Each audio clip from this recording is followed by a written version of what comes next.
Pessoal, no Pod da Região de hoje nós vamos falar sobre saúde e o nosso convidado é o secretário de Saúde de Ferraz de Vasconcelos, Dr. Clécio Gonçalves. Dr. Clécio, seja muito bem-vindo no Pod da Região. Obrigado, Sandro. Obrigado a todos aí. Espero contribuir bastante aí para o podcast, esclarecendo qualquer dúvida aí que você tenha ou que a população aí tenha mandado para você. Dr. Clécio, um dos temas mais importantes e que está em discussão ainda no Brasil, mesmo tendo passado já o período de pandemia, é a questão da vacinação. E, na verdade, é a adesão das pessoas à vacinação. E eu queria que o senhor falasse um pouquinho desse cenário em Ferraz de Vasconcelos e como é que vocês, que são profissionais da saúde, estão sentindo aí em relação aos medos aí do público em geral.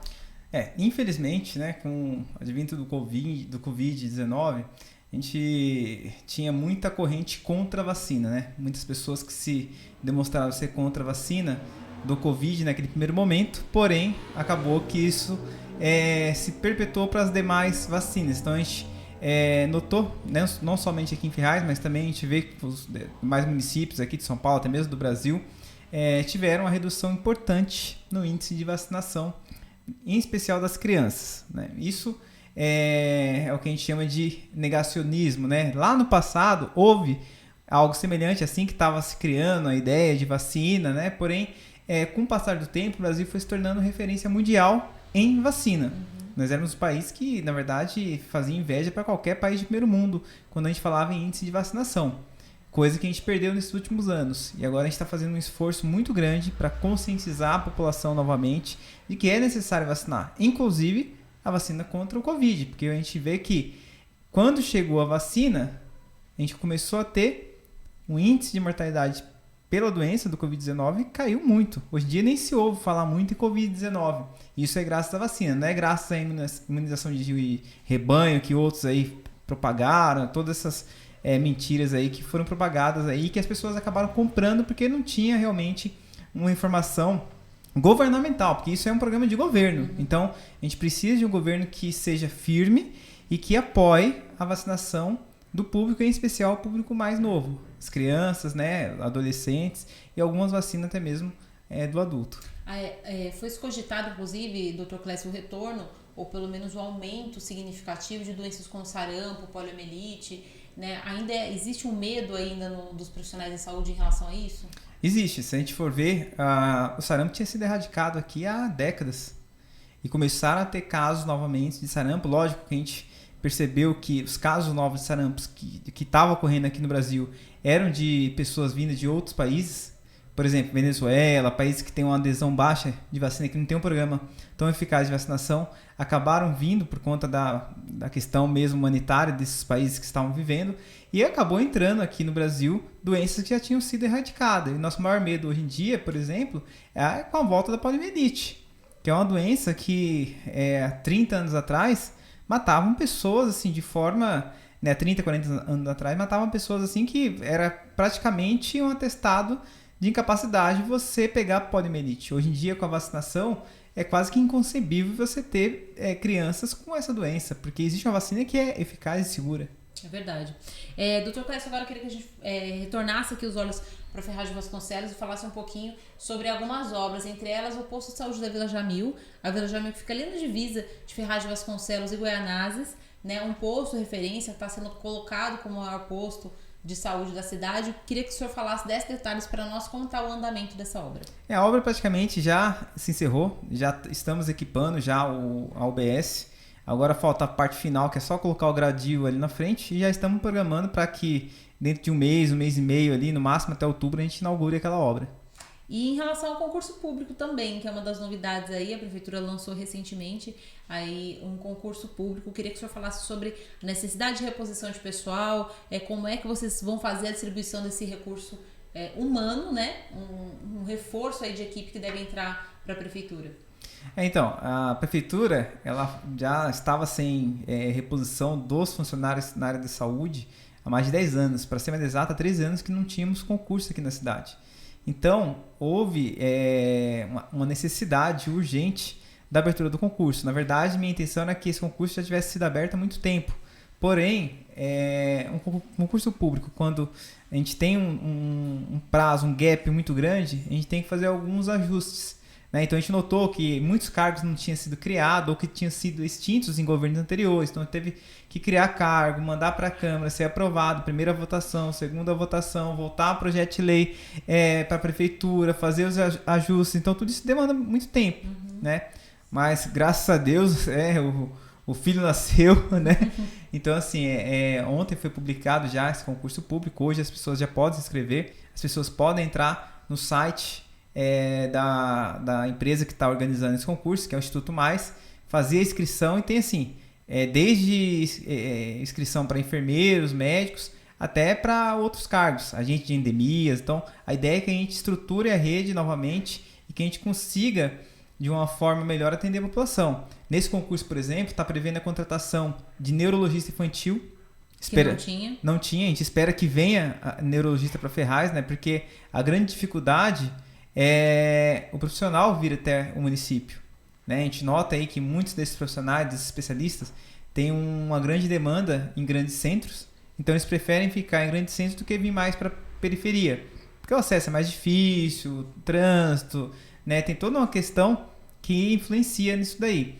Mas assim, a gente está tentando fazer algo que seja atrativo para esses profissionais, para que eles de fato se inscrevam e assumam o cargo. Então, a gente espera com isso aí conseguir repor toda a deficiência da rede em relação ao RH. Em relação também a uma novidade, que é a questão da telemedicina. Durante o período de pandemia, isso foi muito utilizado, principalmente pelos planos de saúde. Os planos de saúde passaram a adotar isso numa escala um pouco maior, até no período pós-pandemia. Eu queria que você explicasse o que é a telemedicina e como isso deve ser implantado aqui em Ferraz. A telemedicina é algo que veio para mudar a história da medicina, né? Então, em outros países mais desenvolvidos, a gente já notava que isso era realidade. No Brasil ainda engateava, porém, com o Covid, isso acabou se desenvolvendo de uma forma muito rápida. E foi possível conseguir autorizações de órgãos governamentais, entidades e tudo mais, e viabilizou. Então, a gente vê que é o futuro. Como eu acabei de dizer anteriormente, a gente tem muita dificuldade de trazer profissionais para municípios afastados, né, que não seja de grandes centros. E com a telemedicina a gente consegue resolver isso. É lógico que a telemedicina não resolve 100% dos problemas, né? E tem muitas especialidades que é impossível você atender via telemedicina, né? Por exemplo, oftalmologista.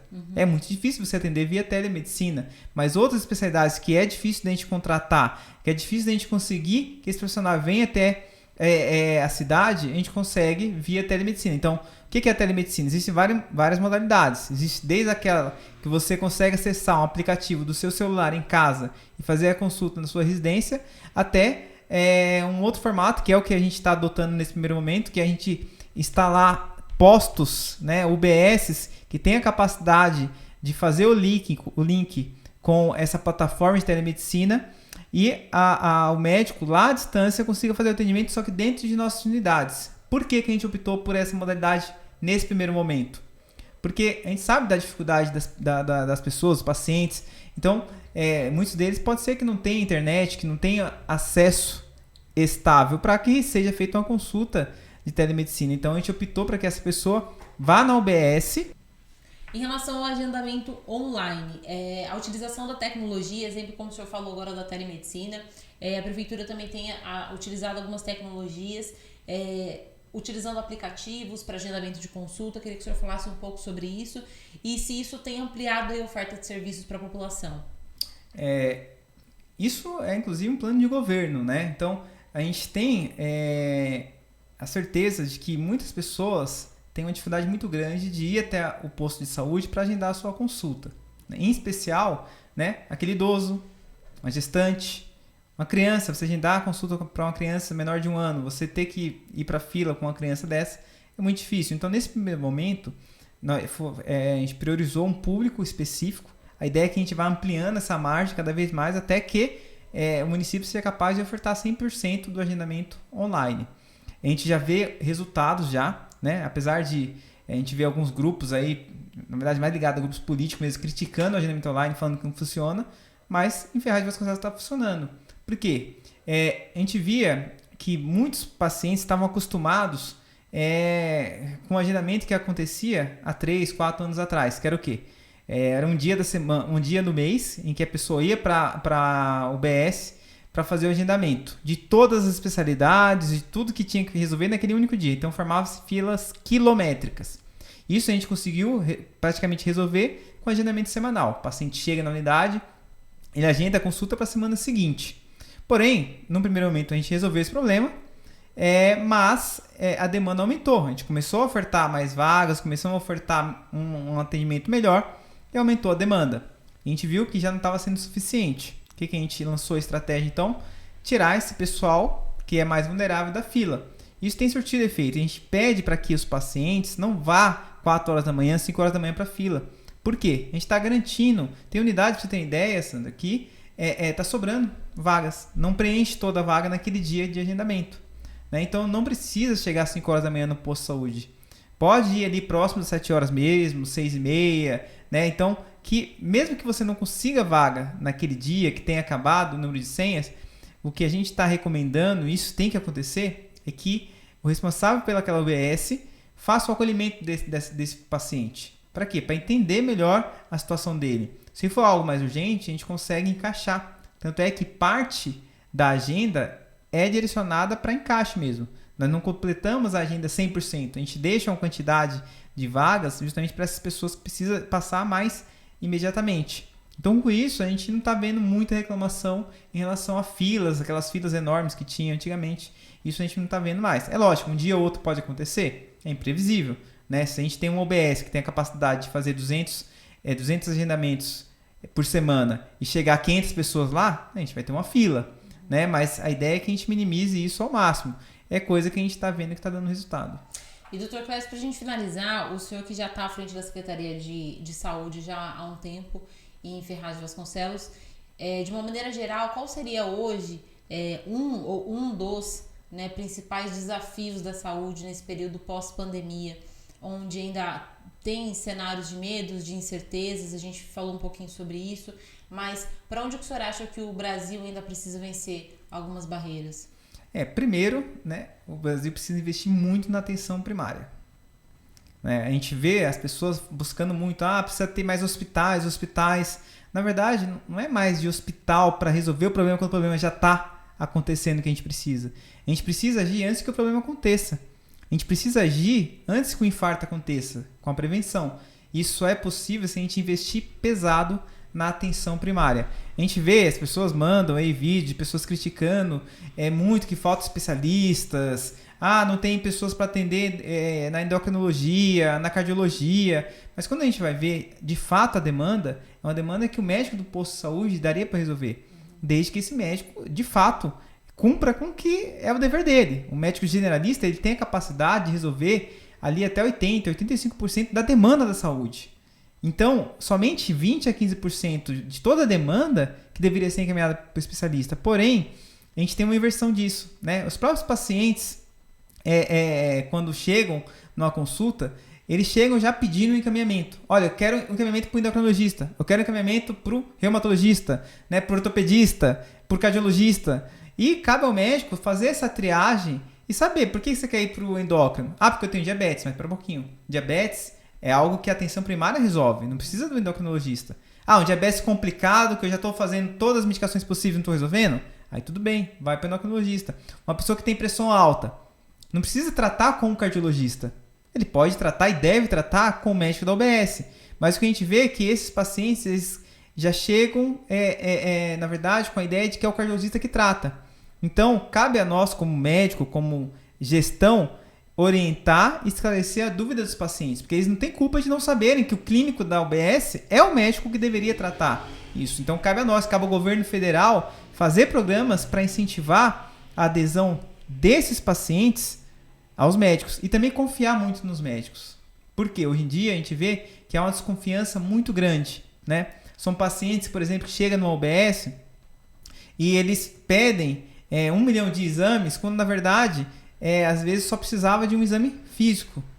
Né? Na verdade, que você já consegue dar o diagnóstico, afastar uma doença grave ou não, através de exame, anamnese, mesmo que a gente fala na medicina, né? Que é você escutar o paciente e olhar o paciente como um todo.